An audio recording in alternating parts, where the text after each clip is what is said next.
என்னை பார்த்தால் பாஜகவின் சங்கிகளுக்கு பிடிக்காது, என்னை பார்த்தால் கத்துவார்கள். நேற்றைக்கு கூட பெரிய புகார் என் மீது வாசிக்கப்பட்டிருக்கிறது. பாரத பிரதமர் அலுவலகம், உள்துறை அமைச்சகம், நம்முடைய RN ரவி அலுவலகம் வரையில் என் மீது ஒரு புகார் போயிருக்கிறது. என்ன புகார்? பார்ப்பனர்களை பார்த்து நூலிபான் என்று சொல்லிவிட்டேன் என்று. பார்ப்பனர்களுடைய செய்கிற சதியை வைத்து நூலிபான்கள் என்று சொல்லிவிட்டேன் என்று என் மீது வழக்கு தொடர்ந்திருக்கிறார்கள். வழக்குகளுக்கெல்லாம் அஞ்சுகிறவன் திமுக தொண்டன் இல்லை. விவாதத்தில் ஒருவர் சொன்னார்,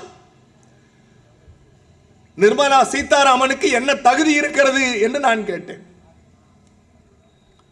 அந்த அம்மையாரிடத்திலே போய் கேட்டோம், தேர்தலிலே நிற்க முடியுமா என்றால் அம்மையார் சொன்னார், எனக்கெல்லாம் அதற்கு வசதி இல்லை. தேர்தலில் நிற்பதற்கு வசதி எதற்கு? தேர்தலிலே நிற்பதற்கு பணம் எதற்கு? நீங்கள் தான் ஆகச்சிறந்த அறிவாளி ஆயிற்று, தேர்தலில் நிற்க வேண்டியதுதானே. இல்லை இல்லை, என்னால் நிற்க முடியாது. பால் விலை தயிர் விலை உயர்ந்து கொண்டு போகிறது என்று பெரம்பூரிலே இருக்கிற நம்முடைய சாமானிய மக்கள் கேட்கிற போது அம்மையார் சொன்னார், எங்காத்துல பால் தயிர்லாம் சேர்த்துக்கிறது இல்லை. பூண்டு வெங்காயம் விலை உயர்ந்து கொண்டிருக்கிறது, கட்டுப்படுத்த வேண்டிய நிதியமைச்சர் நீங்கள் தானே என்று கேட்டபோது சொன்னார், எங்க ஆத்துல பூண்டு வெங்காயம் எல்லாம் சேர்த்துக்கிறது இல்லை. என்ன பால் தயிர் விலையை தெரியாது, பூண்டு வெங்காயம் சேர்த்து கொள்ள மாட்டார், தேர்தலில் நிற்க மாட்டார்.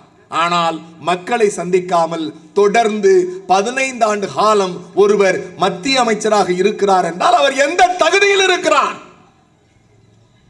இதைத்தான் கேட்டேன். உடனே பேசிய பாஜகவின் சங்கி சொன்னார், அவருக்கு இருக்கிற திறமை தகுதி அந்த அடிப்படையில் இருக்கிறார்.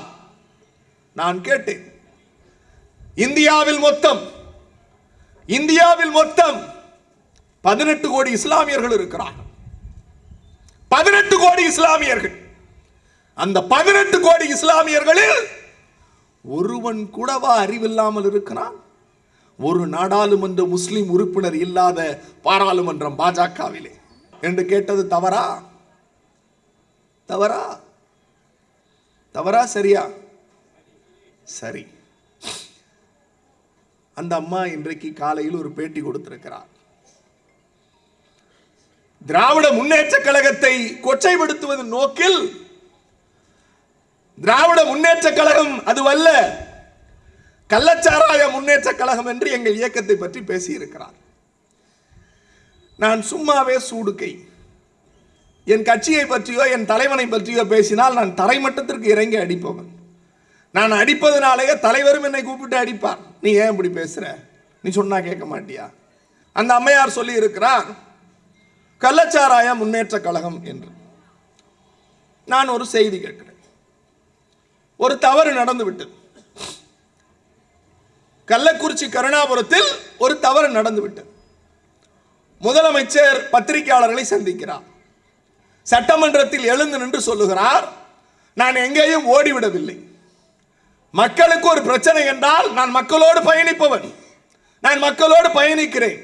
ஆனால் தவறு செய்த அதிகாரிகள் 21 பேரை மாவட்ட எஸ்பியில் தொடங்கி SI வரையில் சஸ்பெண்ட் செய்திருக்கிறேன். இப்படி பிரச்சனையினுடைய மூலக்கூறுகளை ஆராய்கிறோம்.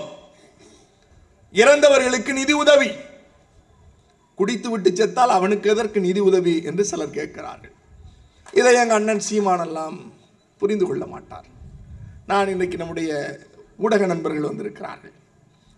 நிர்மலா சீதாராமனை பற்றி நான் பேசினால்தான் அவர்களுக்கு வியூவர்ஸ் அதிகமாவார்கள். ஆகவே நம்ம அந்த சப்ஜெக்டுக்கு போயிடுவோம். அம்மா சொல்லியிருக்காங்க கள்ளச்சாராய முன்னேற்ற கழகம் என்று. அப்படி ஒரு பெயர் வைக்க வேண்டும் என்றால், கள்ளச்சாராய முன்னேற்ற கழகம் என்று இந்தியாவிலேயே ஒரு கட்சிக்கு பெயர் வைக்க வேண்டும் என்றால் அது பாரதிய ஜல்சா பார்ட்டிக்கு தான் அப்படி பெயர் வைக்க வேண்டும். ஏன் தெரியுமா? நான் புள்ளிவரங்களோடு பேசுகிறவன். இங்க இருக்கிற யார் வேண்டுமானாலும் உங்கள் கையிலே ஆண்ட்ராய்டு போன் இருக்கிறது, ஐபோன் இருக்கிறது. எடுத்து நான் சொல்லுகிற புள்ளிவரத்தை தேடுங்கள். நான் சொல்லுகிற புள்ளிவரத்தை தேடுங்கள்.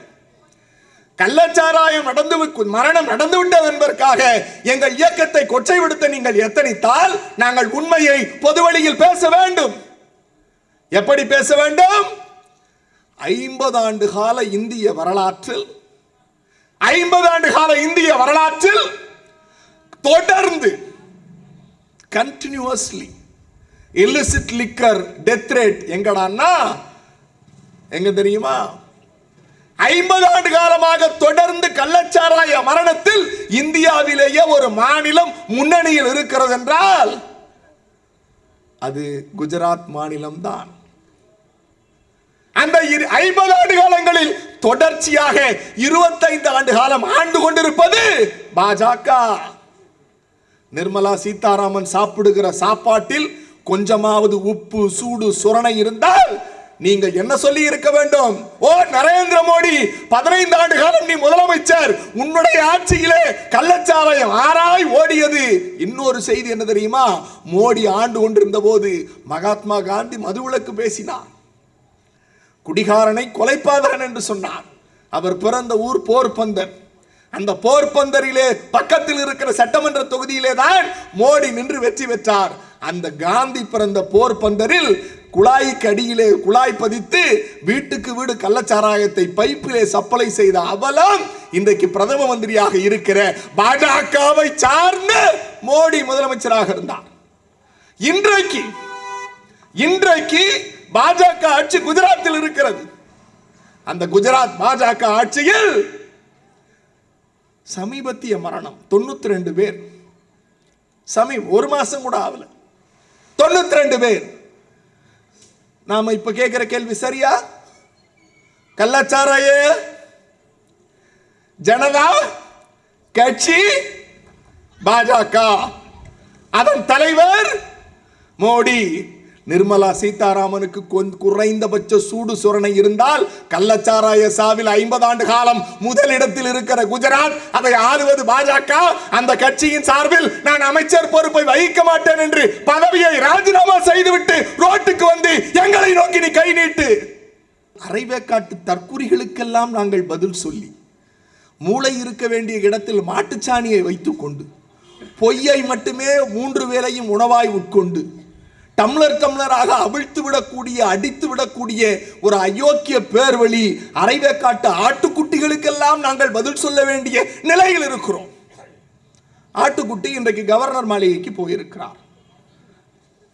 நான் அந்த பெயரை எல்லாம் உச்சரிக்க விரும்பவில்லை. ஆட்டுக்குட்டி என்றால் யார் என்று உங்களுக்கு தெரியும் இல்லையா? யார்? சத்தமாய் சொல்லுங்கள். சத்தமா? அவ்வளவுதான். யாரோ ஒரு பாட்டி கெட்ட வார்த்தையில திட்டுது. அப்படிலாம் திட்டக்கூடாது. நமக்கு பிடிக்கவில்லை என்றாலும் அவர் ஒரு கட்சியின் தலைவர். எனக்கு அவர் பெயர் சொல்ல விருப்பம் இல்லை, அவ்வளவுதான். அவர்தான் சொன்னார், நான் ஆடு மேய்க்கிற விவசாயி என்று சொன்னார். அவர் இன்றைக்கு சிபிஐக்கு கோரிக்கை வேண்டும், சிபிஐ விசாரிக்க வேண்டும், கள்ளச்சாராய சாவு சிபிஐ விசாரிக்க வேண்டும் என்று கவர்னரிடத்திலே போயிருக்கிறார். கவர்னர் வாங்கி வைத்துவிட்டு 2 கிளாஸில் என்னமோ கொடுத்திருக்கிறார், தேநீர். கூட நம்முடைய தமிழிசை அக்கா வேறு போயிருக்கிறார். இந்த சிவகுமாரும் சுஜாதாவும் ஒரு படத்துல அண்ணன் தங்கச்சி பாட்டு பாடுவாங்க, தெரியுமா? 3 நாளைக்கு முன்னாடி வரைக்கும் கயல்ல வர மாமியாரும் கயலும் மாதிரி சண்டை போட்டுக்கிட்டு இருந்தாங்க. இப்ப நம்ம சிவகுமாரும் சுஜாதாவும் அண்ணன் தங்கச்சியா நடிப்பாங்க, தெரியுமா? அந்த ஒரு பாட்டெல்லாம் பாடுவாங்களே, பாசமலர் பாட்டெல்லாம். இப்ப அந்த மாதிரி இருக்காங்க. இடையில 2 பேரை வேற பலி கொடுத்துட்டாங்க. அந்த கதைக்கு நம்ம போக வேண்டாம். இப்ப சிபிஐ விசாரணை கேட்கிறாங்க. சரி, கேளுங்க, நான் ஒன்றும் தப்பு சொல்லல. உங்களுக்கு சந்தேகம் இருக்கு, சிபிஐ விசாரணை கேட்குறீங்க, அவ்வளவுதானே? இப்ப நான் ஒரு கேள்வி கேட்கிறேன். உயர் நீதிமன்றத்தில் ஒரு வழக்கு தொடரும். இப்ப இல்ல, போன 2018 குட்காங்கிற போதை பொருள் இருக்கு இல்லையா, குட்கா. அந்த குட்காவை வித்த சேட்டுக்கிட்டே இருந்து லஞ்ச பணமா விஜயபாஸ்கர், மக்கள் நல்வாழ்வுத்துறை அமைச்சர், அன்றைக்கு இருந்த டிஜிபி ராஜேந்திரன், அன்றைக்கு இருந்த கமிஷனர் ஜார்ஜ் மற்றும் பல பேர், பிவி ரமணா உள்ளிட்ட எல்லாரும் குட்கால இருந்து பணம் வாங்கியிருக்காங்க அப்படின்னு சொல்லி ஒரு வழக்குமா. உயர் நீதிமன்றம் சிபிஐ வழக்கு கொடுக்கலான்னு சொல்லுது. 2018 இருந்து 19-20 இருந்து 21 22 இருந்து இன்னைக்கு 23 24 ஆச்சுமா. நீ நியாயவான் தானே? நீங்க மத்திய அரசு தானே? சிபிஐ கேட்குறீங்க தானே? குட்கா வழக்குக்கு உயர் நீதிமன்றம் சிபிஐன்னு சொன்னுச்சே, இப்ப வரைக்கும் வாயில வாழைப்பழத்தை வச்சிட்டு இருக்கீங்களே, அதுக்கு என்ன அர்த்தம்? விஜயபாஸ்கர் மீது சிபிஐ வழக்கு கேட்டு it's pending, it's still pending. பேசுவதற்கு நாதி இல்லை. நான் அக்கா தமிழிசையை கேட்கிறேன், தயவு செய்து குட்கா வழக்கிற்கு உங்கள் ஆளுநரை சிபிஐ வழக்கிற்கு முதல்ல கன்சென்ட் கொடுக்க சொல்லுங்க. அந்த வழக்கெல்லாம் விட்டுட்டு இங்க இதுக்கு சிபிஐ கேட்குறீங்களே. நம்ம எடப்பாடி நம்ம பிள்ளைய வாயில துப்பாக்கி வச்சு சுட்டார் தெரியுமா? தூத்துக்குடியில் 13 பேர் ஸ்னோலின்னு ஒரு சின்ன பிள்ளை 13 வயசு பிள்ளைய துப்பாக்கியை வச்சு வாயில சுட்டாங்கல்ல, அதுக்கு சிபிஐ கொடுத்தீங்களா? நாங்க சார் தவறு நடந்திருக்கிறது. 2001 ஓ பன்னீர்செல்வம் முதலமைச்சர், அதிமுகவின் முதலமைச்சர், சூப்பர் முதலமைச்சர் அம்மையார் ஜெயலலிதா. யாரு சூப்பர் முதலமைச்சர்? அம்மையார் ஜெயலலிதா. ஏன்னா ஜெயலலிதா அம்மா ஊழல் பண்ணி அன்னைக்கே தண்டனை பெற்று முதலமைச்சர்ல இருந்து இறங்குட்டான். அதனால சூப்பர் முதலமைச்சர் ஓ பன்னீர்செல்வம். இன்னைக்கு எடப்பாடி குதிக்கிறார், எடப்பாடி குதிக்கிறார். அவருக்கு நேற்று தான் கள்ளச்சாராயம் இந்த நாட்டில் வந்தது போலவும், அவர் நேற்று தான் அந்த கள்ளச்சாராயம் என்றால் ஐயோ இது சமூகத்தின் கொடுமை என்று புரிந்து கொண்டது போலவும், எங்கள் கட்சி அதிமுக தான் கள்ளச்சாராயத்தை ஒழிப்பதற்கும் சாராயத்தை ஒழிப்பதற்கும் தோன்றிய இயக்கம் என்று சொல்லி புரட்சி தலைவர் எம்ஜிஆர் வழியில், புரட்சி தலைவி அம்மையார் ஜெயலலிதா வழியில், புரட்சி தமிழர் எடப்பாடி வழியில் சாராயத்தை ஒழிக்க போகிறோம். இன்னைக்கு அவர் பேசியிருக்கார். இந்த நாட்டில் சாராயம் வந்ததுக்கு யார் காரணம் தெரியுமா? வரலாறு சொல்றேன், நம்ம நண்பர்களுக்கு நோட் பண்ணிங்க. முதல்ல தமிழ்நாட்டில் மதுவிலக்கு என்கிற கொள்கையை சட்டமாக்கி மதுவிலக்கை அமல்படுத்தியது திமுகவும் அன்றைய முதல்வர் முத்தமிழறிஞர் டாக்டர் கலைஞரும் தான். 1971 சாராயமற்ற நாடாக தமிழ்நாட்டை மாற்றினார் கலைஞர். சாராயமற்ற நாடாக இந்த நாட்டை மாற்றினார். 3 ஆண்டு காலம் கடுமையாக போராடினார் கலைஞர். கள்ளச்சாராய சாவு, வெளிமாநிலங்களில் இருந்து வருகிற சாராயம், மெத்தனால் கலப்பு, இன்று சாராயத்தினுடைய வழக்குகள் அதிகமாகிக் கொண்டே போகிறது. 71 1,75,000 வழக்கு, 72 2,60,000, 73 ஏறக்குறைய 4.5 லட்சம் வழக்கு. கலைஞர் சட்டமன்றத்திலே சொன்னார், சுற்றி நெருப்பு எரிந்து கொண்டிருக்கிறது, சுற்றி நெருப்பு எரிந்து கொண்டிருக்கிறது. புதுச்சேரியிலே சாராயம், கேரளாவிலே சாராயம், கர்நாடகாவிலே, ஆந்திராவிலே எல்லா இடங்களிலும் சாராயம் இருக்கிறது. சாராயம் இல்லாத மாநிலமாக, எரியாத கற்பூரமாக என் தமிழ்நாட்டை நான் எத்தனை ஆண்டு காலம் பாதுகாப்பது என்று கலைஞர் கேட்டார். 73 இந்திரா காந்தி அம்மையார் அன்றைக்கு நமக்கு செய்த துரோகத்தின் விளைவு மதுவிலக்கு ரத்து செய்யப்பட்டது.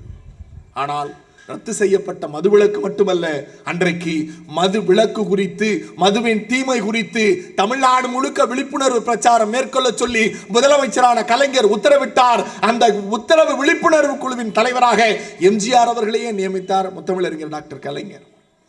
பிறகு நமக்கும் அவருக்கும் சண்டை வருகிறது, நமக்கும் அவருக்கும் சண்டை வருகிறது, எமர்ஜென்சி வருகிறது, ஆட்சி இழக்கிறோம்.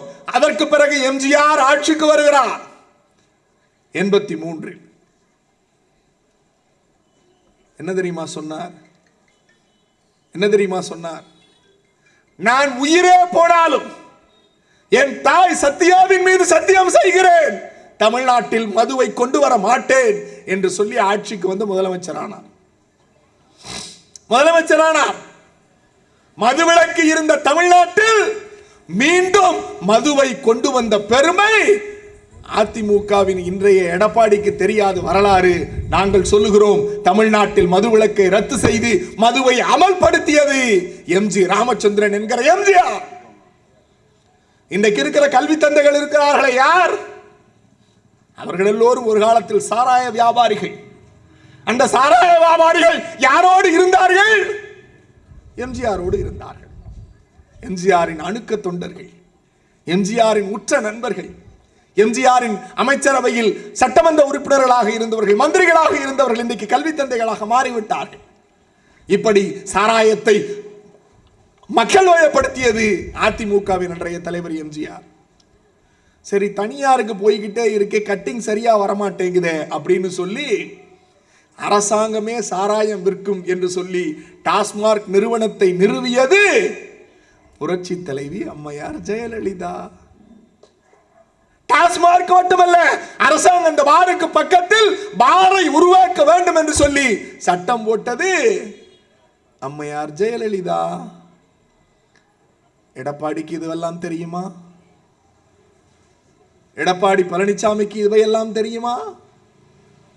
பாதம் தாங்கியும் கொண்டே ஒரு காலத்தில் சசிகலா, ஒரு காலத்தில் டிடிவி தினகரன், ஒரு காலத்தில் அவர், ஒரு காலத்தில் மோடி, ஒரு காலத்தில் அமித்ஷா, இப்படி பாதம் தாங்கி கொண்டிருந்த 10 தோல்வி பழனிசாமிக்கு இந்த வரலாறு தெரியுமா?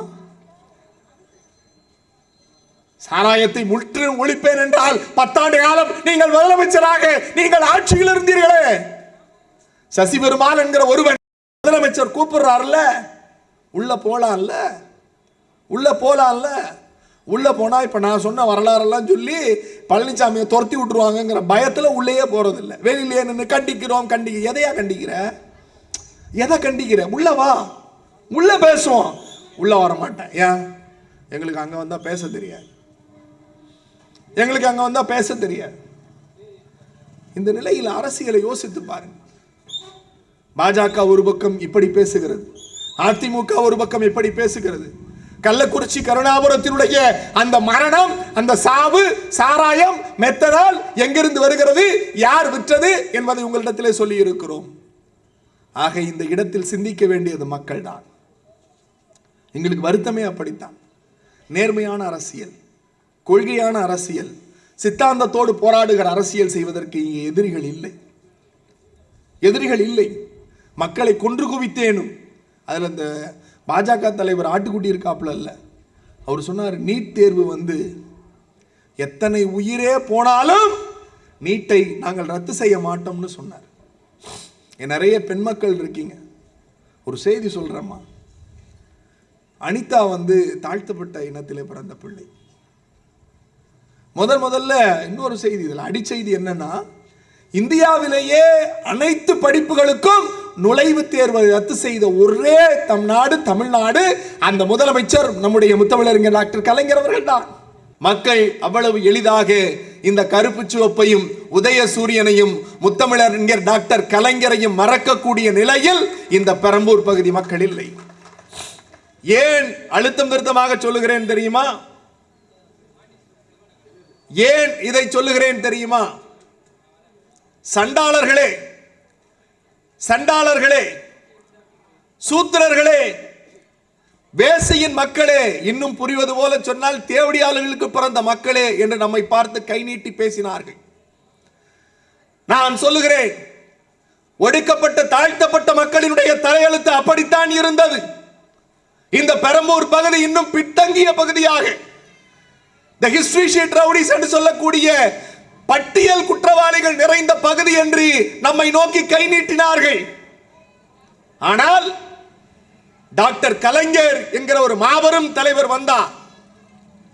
டாக்டர் கலைஞர் என்கிற மாபெரும் ஒரு தலைவர் வந்தார். இங்கே குற்றவாளிகள் இல்லை. இந்த மக்கள் குற்றவாளிகள் இல்லை. இவர்கள் ஏழை மக்கள், ஏதுமறியாத மக்கள், கல்வி உரிமை மறுக்கப்பட்ட மக்கள். இவர்கள் கல்வி பெற வேண்டும். எங்கே போவார்கள்? பணம் உள்ளவன் சாஸ்திராவிற்கு போகலாம். பெரம்பூரில் இருக்கிற தாழ்த்தப்பட்டவன் எங்கே போவான்? எல்லோரும் தேடினார்கள் எங்கே போவதென்று. நீங்கள் எங்கேயும் போக வேண்டாம், வீட்டு வாசலின் படியை எடுத்து வைத்தால் போதும், உங்கள் பிள்ளைகள் படிப்பதற்கு இந்தியாவிலேயே முதலில் டாக்டர் அம்பேத்கர் கலையறிவியல் கல்லூரியை நமக்காக கொடுத்தது கலைஞர். நம் கண்முன்னே இருக்கிறது சாட்சி, கலைஞர் செய்தது. நான் இங்க இருக்கிற மக்களை நோக்கி கேட்கிறேன், எத்தனையோ அரசியல் கட்சிகள் வரலாம் போகலாம், ஏன் அதிமுக நண்பர்கள் கூட இருக்கலாம், எந்த கட்சி நண்பர்கள் வேண்டுமானாலும் இந்த பகுதியில் இருக்கலாம். அந்த நண்பர்களின் பேருக்கு பின்னால் பட்டம் இருக்காது. உங்கள் பிள்ளைகளுக்கு பின்னால் BA BSc MSc என்று இருக்கிறதே, அந்த பட்டம் போடுகிற உரிமையை முத்தமிழறிஞர் டாக்டர் கலைஞர் தான் நம் வீட்டு பிள்ளைகளுக்கு கொடுத்தார். இந்தியாவிலேயே முதலில் புரட்சியாளர் பாபா சாஹேப் அம்பேத்கரின் பெயரை ஒரு கல்லூரிக்கு வைத்தது முத்தமிழறிஞர் டாக்டர் கலைஞர். நாங்கள் அரசியலுக்காக இங்கே வரவில்லை, வாக்கு கேட்டு வரவில்லை, ஓட்டு போட வேண்டும் என்கிற உணர்ச்சியில் பேசவில்லை. ஒடுக்கப்பட்ட சமூகத்திற்கு அந்த மாமனிதர் சிந்தித்து உழைத்தார். நான் அவரோடு நெருங்கி பழகியவன். அவர் காலுக்கடியிலேயே சுற்றிய செல்ல நாய்க்குட்டி. அவர் நினைவுகளுக்குள்ளே போனால் என்னால் அவ்வளவு எளிதாக மீண்டு வெளியே வர முடியாது. நண்பர்களே, நாம் பேசுகிறோம், பக்கத்திலே ஒருவனுக்கு காது கேட்கவில்லை என்றால் அவன் செவிடன் என்று சொல்லுகிறோம், கண் பார்வையற்றவனை குருடன் என்று சொன்னோம், நடக்க முடியாதவனை நொண்டி என்று சொன்னோம், ஆனால் வாய் பேச முடியாதவனை ஊமை என்று சொன்னோம்.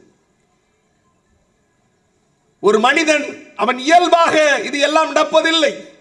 இயற்கை ஒருவனை மூடமாக்குகிறது, இயற்கை ஒருவனை ஊமையாக்குகிறது, இயற்கை ஒருவனை குருடனாக்குகிறது, இயற்கை ஒருவனை காதுகளாதவனாக மாற்றுகிறது. இயற்கையின் பால் வைத்திருக்கிற தவறை ஒரு மனிதனின் அந்த குறையை சொல்லி, அவன் மீது இருக்கிற ஊனத்தை சொல்லி கிண்டல் அடித்துக் கொண்டிருந்த ஒரு சமூகத்தை 2009 ஐநா சபையில் ஒரு தீர்மானம் நிறைவேற்றுகிறார்கள். 2009 ஐநா சபையில் ஒரு தீர்மானம் நிறைவேற்றுகிறார்கள். அந்த தீர்மானத்தினுடைய முதல் வரி என்ன தெரியுமா? The highly populated democratic country India. In India, the state called Tamil Nadu. The Tamil Nadu Chief Minister, Mr. Karunanidhi, have been qualified என்று சொல்லிவிட்டு சொன்னான். ஐநா 2009 ஒரு தீர்மானம் போட்டது. இந்தியாவில் ஒரு நாடு, அந்த நாட்டில் ஒரு மாநிலம், அந்த மாநிலத்தின் முதலமைச்சர் இனிமேல் என் நாட்டில் நொண்டி என்றோ, முடமென்றோ, செவிடன் என்றோ, காதுகளாதவன் என்றோ, வாய் பேச முடியாதவன் என்றோ பேசக்கூடாது, வேறு எப்படி அழைப்பது என்று நாங்கள் வேறு பேர் தேடிக்கொண்டிருந்த போது அவர் சொன்னார், மாற்றுத்திறனாளிகள்.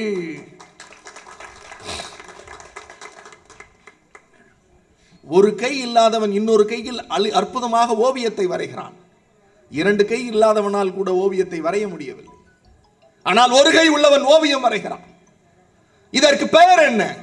அவன் மாற்றுத்திறன் கொண்டிருக்கிறான், அவனுக்கு மாற்றுத்திறனாளி என்று பெயர் வை என்று சொன்னது மட்டுமல்ல, மாற்றுத்திறனாளிக்கென்று ஒரு நலத்துறையை ஆரம்பித்து, மாற்றுத்திறனாளிக்கென்று ஒரு அமைச்சரை உருவாக்கி, இங்கே ஒடுக்கப்பட்டிருக்கிற அந்த மாற்றுத்திறனாளிகள் வாழ வேண்டும் என்று சட்டம் போட்டவர் முத்தமிழறிஞர் டாக்டர் கலைஞர். நுழைவுத் தேர்வை ரத்து செய்தார். அந்த அடிப்படையிலேயே 12th படிக்கிற மார்க்கை வச்சு நம்ம பிள்ளைங்க எல்லாம் டாக்டருக்கு போச்சு. அனிதா ஒரு தாழ்த்தப்பட்ட சமூகத்தில் பிறந்த பிள்ளை. அந்த பிள்ளையோட கையினுடைய சூடு, அவள் மரணித்து பல ஆண்டுகள் ஆனாலும் என் கையோடு இருக்கிறது. நீதிமன்றத்துக்கு வருவா, நான் கையை பிடிச்சுப்பேன். என்ன அனிதா, எப்படி இருக்கேன்னா, நான் டாக்டர் ஆயிரணும்னா. வழக்கு இழுத்து கொண்டே போகிறது, போராடி கொண்டிருக்கிறோம், வழக்கு தோற்றுவிடும் என்கிற அச்சம். உச்ச நீதிமன்றம் வரை வழக்கை கொண்டு போகிறோம். ஒரு நாள் முடிந்த அனிதா வீட்டிற்கு போகிற போது கையை பற்றி கொண்டு பேசினேன். அனிதா, நீ 1200க்கு 1176 மார்க் வாங்கியிருக்க தங்கம். டாக்டர் ஆகலைன்னா அக்ரிகல்ச்சர் இருக்கு, இன்ஜினியரிங் இருக்கு, டீச்சர் ட்ரைனிங் இருக்கு, எல்லாமே உனக்கு கிடைச்சிரும். டாக்டர் தான் வேணும்னு ஏண்டா சொல்ற அப்படின்னு கேட்டபோது அனிதா சொன்னால், அண்ணா 14 வயசுல எங்க அம்மா மறைஞ்சு போனாங்கண்ணா. ஒரு நாள் நைட்டு எங்க அம்மாவுக்கு நெஞ்சு வலிக்குதுன்னு தூக்கிட்டு போனாங்க. போற வழியில எங்க அம்மா இறந்து போயிட்டாங்க. அன்னைக்கு என் கிராமத்தில் ஒரு டாக்டர் இருந்திருந்தா எங்க அம்மா உயிரை காப்பாத்தி இருந்திருக்கலாம். ஒரு டாக்டர் இல்லாததுனால நான் அனாதையா நிக்கிறேன். என் கிராமத்துக்கு நான் டாக்டர் படிச்சு அங்க போய் என்னைய மாதிரி அனாதை இல்லாத கிராமமாக அங்க இருக்கிற மக்களை பாதுகாக்கிற மருத்துவ பணியை செய்ய வேண்டும்னா அதுக்காக நான் டாக்டருக்கு படிக்கிறேன்னு சொன்ன அனிதா செத்து போனால். நீட் இல்லைன்னா அனிதா இந்நேரம் 6வது வருஷம் முடிச்சு டாக்டர் அனிதான்னு பேரோட கம்பீரமா நின்றுப்பாம்மா. அந்த படுகொலையை செய்து நம் பிள்ளைகளை படுகொலையில் தள்ளியது பாஜகவும் அதிமுகவும்.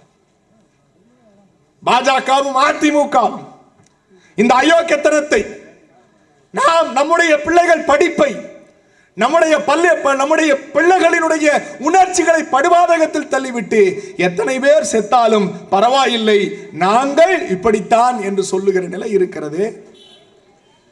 நிகழ்விலே பங்கேற்பதற்காக நம்முடைய மாவட்ட கழக பொறுப்பாளர் பாசத்திற்குரிய அண்ணன் ஆர்.டி. சேகர் அவர்கள் வந்திருக்கிறார்.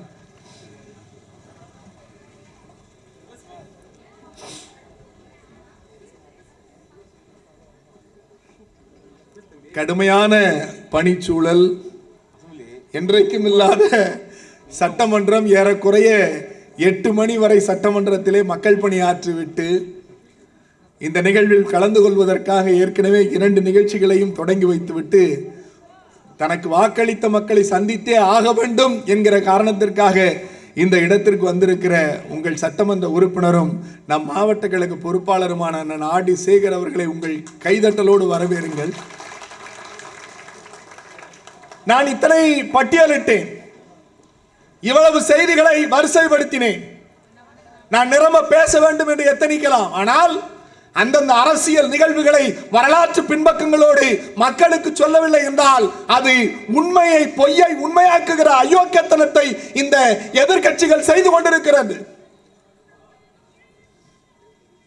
அதை தடுத்து நிறுத்துவதற்கு ஒரு முதலமைச்சர் போராடி கொண்டிருக்கிறார். அவர் பெயர்தான் முத்துவேல் கருணாநிதி ஸ்டாலின். கலைஞர் எத்தனையோ கொடைகளை நமக்கு கொடுத்தார். சாதி ஒழிப்பு, பெண் உயர்வு, கல்வி, இடஒதுக்கீடு, இந்த நாட்டை பார்த்து பார்த்து செதுக்கினார். ஆனால் அந்த செதுக்கிய எல்லாவற்றையும் காப்பதற்கு யாரை நமக்கு கொடையாக கொடுத்தார் என்றால் இன்றைய முதலமைச்சர் அண்ணன் முத்துவேல் கருணாநிதி ஸ்டாலின் என்கிற மாபெரும் தலைவரை நமக்கு கொடையாக கொடுத்து விட்டு போயிருக்கிறார். நினைத்து பாருங்கள். நான் சொன்ன வரலாறை பின்பக்கம் பேசுங்கள், உங்கள் மக்களிடத்திலே போய் சொல்லுங்கள், உங்கள் பிள்ளைகளிடத்திலே சொல்லுங்கள். உங்களுக்கு உழைத்த இயக்கம், உங்கள் வாழ்க்கையை மேம்படுத்திய இயக்கம், உங்களுக்கு உழைத்துக் கொண்டிருக்கிற இயக்கம் எதுவென்றால் கருப்பு சிவப்பும் உதயசூரியனும் திராவிட முன்னேற்ற கழகம் என்று சொல்லி வாய்ப்பளித்தமைக்கும் வாய்மொழி கேட்டமைக்கும் நன்றி பாராட்டி விடைபெறுகிறேன். நன்றி, வணக்கம்.